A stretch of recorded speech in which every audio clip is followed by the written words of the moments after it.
Paulo baada ya kuwa amemkazia jicho ama amemwangalia kwa macho ya kiroho huyu Elima mchawi, maandiko yasema ya kwamba kuna vitu Paulo aliviona ambavyo vile vitu havingeonekana kwa macho ya nyama. Kuna mambo ambayo ni mateso kwenye maisha yako, lakini kama ukiendelea kuyaangalia kwa macho ya nyama hautaweza kupata suluhu. Kwenye kile kitabu cha Matendo ya Mitume mlango wa 13 na mstari wa 10, maandiko yasema ya kwamba akasema, ewe mwenye kujaa ila na uovu. Ina maana Paulo alipomwangalia huyu Elima mchawi, aliangalia akaona kwamba amejaa ila, lakini pia amejaa uovu. Hiyo ni jambo la kwanza ambalo nitalielezea kwa undani. Lakini pia cha pili ambacho Paulo alikiona, anasema kwamba mwana wa Ibilisi. Kumbuka tumesoma kwenye kitabu cha Matendo ya Mitume mlango wa 13, sijui ni mstari wa 3 ama wa 6 pale, nadhani ni mstari wa 6.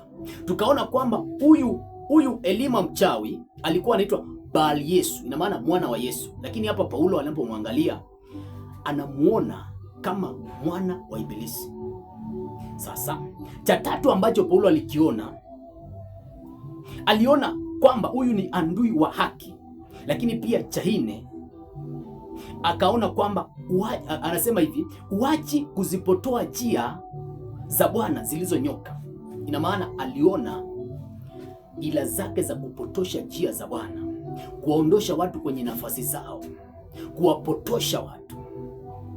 Na hapa ndio sasa utakuja kuona uchawi wa ugomvi na kupotoshwa, kuachishwa njia zako ambazo ulifaa kuzifuata. Sasa tuanze na ile ya kwanza. Paulo alipomwangalia huyu Elima mchawi, aliona kwamba ni mwenye kujaa ila na uovu wote. Ina maana kwamba huyu mchawi alikuwa anafanya kazi yake kwa kutumia ila ama ujanja wa hali ya juu sana, kiasi kwamba kumgundua sio rahisi kama una macho ya kiroho. Ndio maana maandiko yanasema kwenye kile kitabu cha Wakorintho wa pili mlango wa 2 na mstari wa 11 ya kwamba shetani asije akatushinda kwa maana shetani asije akatushinda kwa maana hatukosi kuzijua ila zake. Ni vizuri ukaangalia ila za shetani, ukazijua shetani ako na ujanja gani anatumia kwenye maisha yako ili kukukamata. Maana shetani akianza kumfanyia mtu uchawi ama kumfunga, huwa anatumianga ujanja wa hali ya juu sana. Watu wengi wameomba wakajua mpango wa Mungu kuhusiana na maisha yao. Ndio maana kitabu cha Yeremia mlango 9:11 bali wasema ya kwamba na yajua mawazo ninayokuwazia, asema Bwana, mawazo ya mema na si ya mabaya, kuwapa ninyi tumaini katika siku za mwisho. Kila mtu, hata Mkristo yoyote nadhani anajua mstari kwamba Mungu anakuwazia mema, lakini watu wengi hawaombangi wakajua shetani naye anawazia mambo gani. Ndio maana Yesu kwenye kile kitabu cha Luka mtakatifu mlango 22 na mstari wa 31-32, Yesu aliomba ili ajue ila za shetani, ajue mipango ya shetani ile ambao amewapangia mitume wake. Ndio maana anamwambia Petro,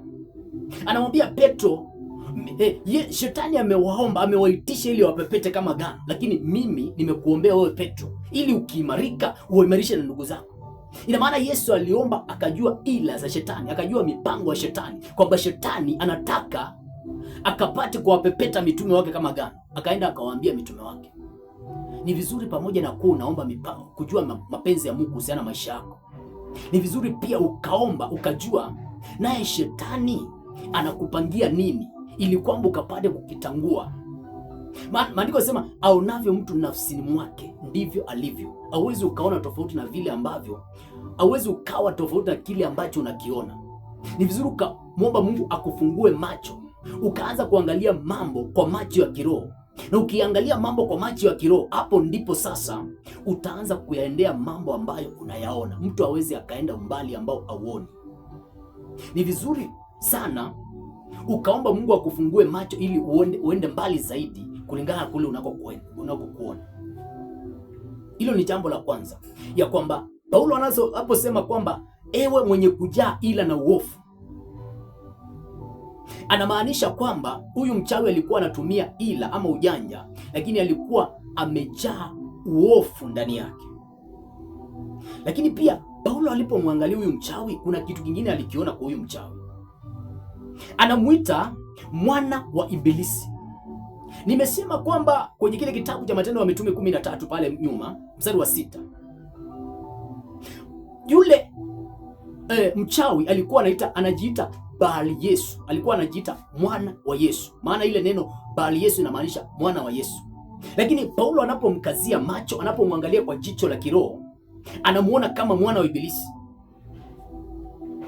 Kumbe wachawi wengi wana tabia ya kuvalia mavazi mazuri ama suti, lakini pia kujiita majina mazuri ili kwamba wajifiche na wasije wakajulikana kwamba wao ni wachawi. Na kama huja waangalia kwa jicho la kiroho, hauwezi ukajua kwamba huyu ni mchawi. Bwana Yesu asifiwe sana.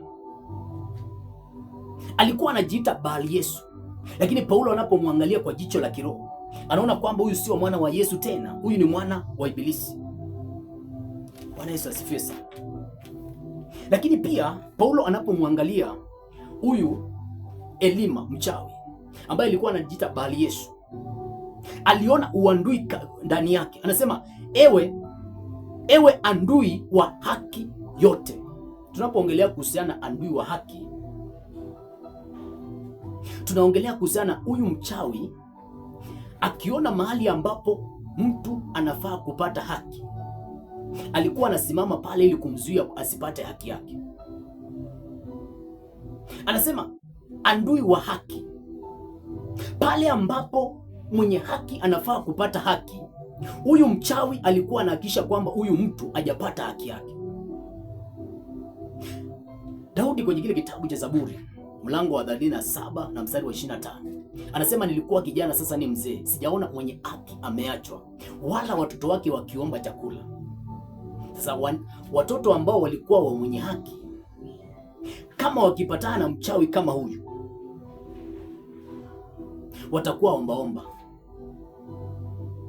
kwa sababu huyu mchawi atahakikisha kwamba kama huyu mwenye haki kabla haja kufa alikuwa ameacha kiwanja, ameacha gorofa, huyu mchawi akiingilia katikati atahakikisha kwamba hiki kiwanja ama hii gorofa amehakikisha kwamba hawajapata haki yao.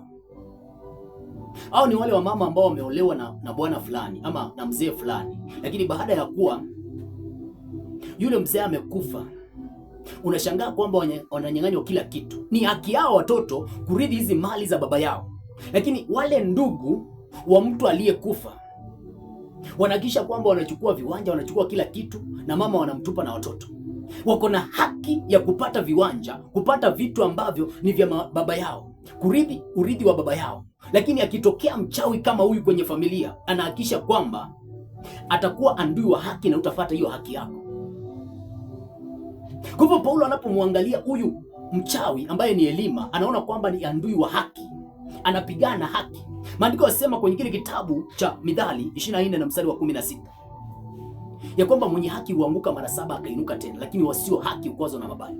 Ukiona mwenye haki ambaye anaanguka mara ya kwanza na anashindwa na kuinuka, ujue kwamba kuna mchawi ambaye amemzuia sija akainuka. Maana mwenye haki wa kawaida akianguka mara ya kwanza, mara ya pili atakuwa anaamka tu, atakuwa anaamka na anaendelea na wokovu. Ukiona mtu ambaye alikuwa ameokoka lakini ameacha wokovu na hajainuka mpaka akaenda akafa, ujue kwamba kuna uchawi umefanyika pale. Ndio maana ukisoma kwenye kile kitabu cha Mathayo 6:33 maandiko yanasema, utafuteni ufalme wa Mungu kwanza na haki zake, na mengine mtazidishiwa.